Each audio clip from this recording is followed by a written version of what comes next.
নমস্কার বন্ধুরা, welcome to my YouTube channel Sagnik Debnath review. একটু আগে একটা পোস্ট দেখলাম, হোয়াটসঅ্যাপেই শেয়ার করেছে একজন। তো প্রতীকৃত বসু পোস্ট করেছে যে একদন্তায় বক্রতুণ্ডায় শ্রী গণেশায় ধীমতি। জিদ্দা, ধনঞ্জয়, বডিগার্ড ধনঞ্জয় আর একটা লোক, এই চারজনে মিলে কিন্তু পুজো দিতে গেছে সিদ্ধিবিনায়ক মন্দিরে।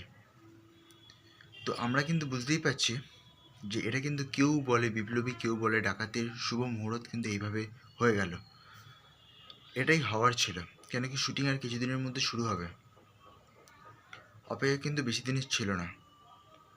খুব ভালো দিনেই কিন্তু মুহূর্ত হয়ে গেল। এটা জাস্ট একটা শকিং।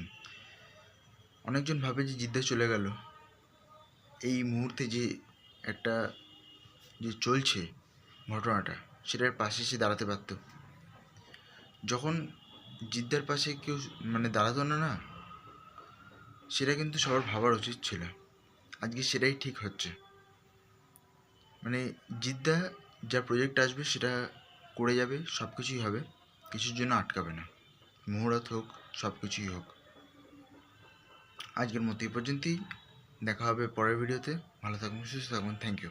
জিদ্দার লুকটা কিন্তু দারুণ লাগছে, দারুণ।